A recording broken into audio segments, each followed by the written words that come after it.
yang membinasakan kaum lelaki dan memusnahkan harta benda. Pada bulan seperti inilah telah lahir Muhammad bin Abdullah. Kelahiran dan kerasulan beliau memberikan kita rasa nyaman terhadap diri kita sendiri. Sebagaimana firman Allah dalam Al-Quran, laqad kana lakum fi rasulillahi uswatun hasanah liman kana yarjullaha wal yawmal akhirah wa zakarallaha katsiran. Telah ada pada diri Rasulullah suri tauladan yang bagus bagi kamu, sekalian orang-orang yang mengharap rahmat Allah dan datangnya hari kiamat. Perbanyakkanlah zikir kepada Allah Subhanahu wa ta'ala. Kaum muslimin sidang jamaah Jumat yang dirahmati oleh Allah Subhanahu wa ta'ala.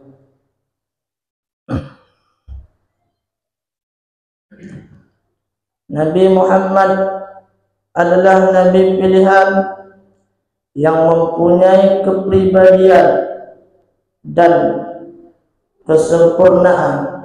Dengan kesempurnaan sifat-sifat kepribadian beliau pantas kita jadikan sebagai suri tauladan yang baik. Dan kita selaku umat Nabi Muhammad, marilah sama-sama kita berselawat kepada beliau. Sebagaimana ada satu cerita, ada seorang pemuda yang mana pemuda tersebut datang kepada malaikat yang timbang amalan. Pemuda itu berkata kepada malaikat tersebut, "Hai malaikat, inilah amalan saya. Yang mana amalan ini ialah amalan 7 lapis langit dan 7 lapis bumi." Malaikat pun berkata, "Inilah amalan kamu." Gejauh pemudanya, "Nyo amalan dulu." Ketika periksa oleh malaikat, dipegang oleh malaikat, "Hai pemuda, kerana sebuah amalan yang kau tinggal, yang tu amalannya sangkira halang kabut, berarti amalan yang lain sia-sia mantang." Gejauh oleh pemudanya, "Amalan pun malaikat, amalan yang halang kabut ialah amalan kata berselawat kepada Rasulullah sallallahu alaihi wasallam."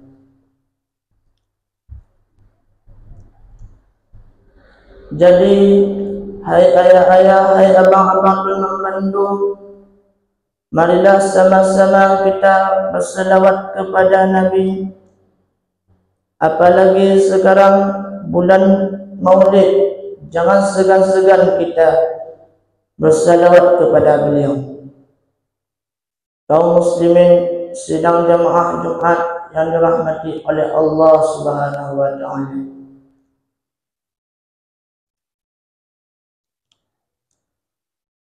Nabi Muhammad wafat pada tanggal 12 Rabiul Awal tahun 632 Masehi.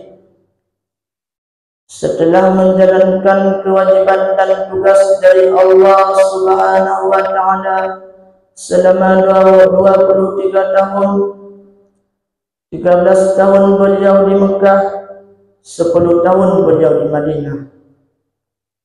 Meskipun beliau sudah wafat, namun tutur kata beliau tetap harum. Jasa beliau tetap dikenal. Nasihat beliau tetap menjadi pegangan. Dan tingkah laku beliau tetap menjadi panutan. Rasulullah sallallahu alaihi wasallam wafat tidak meninggalkan harta bagi anak, istri dan umat beliau. Akan tetapi Rasulullah sallallahu alaihi wasallam wafat meninggalkan dua perkara, yaitu Al-Quran dan As-Sunnah.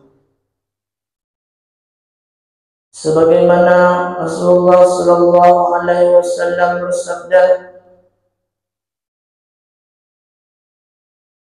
"Taraktu fikum amrayni ma in tamassaktum bihi ma lam tazullu abadan, kitaballahi wa sunnatan rasulih."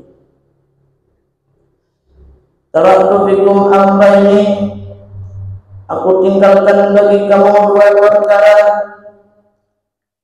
ma in tamassaktum bihima, selagi kamu berpegang pada keduanya, lan tazullu abada, maka kamu tidak akan celaka selama-lamanya.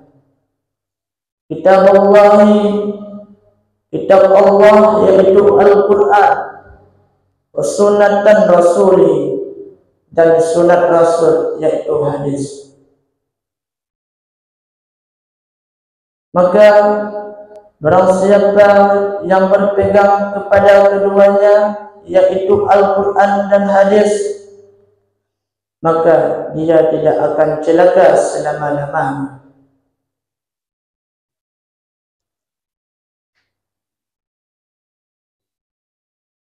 Maka dari itu, marilah sama-sama kita menjaga iman kita kepada Allah Subhanahu wa Ta'ala dan menjaga kemurnian agama Islam, dan berpegang teguh kepada Al-Quran dan As-Sunnah,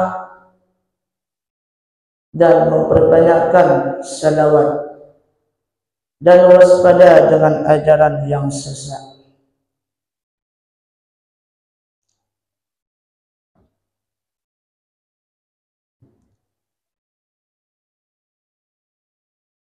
Maka kesimpulan dari khutbah singkatnya, marilah sama-sama memperbanyakkan selawat kepada Nabi, dan jangan segan-segan kita bersedekah. Hanya ini yang dapat saya sampaikan. Lebih dan kurang saya mohon maaf. Marilah kita masuk dua rukun al-khutbah. Alhamdulillah.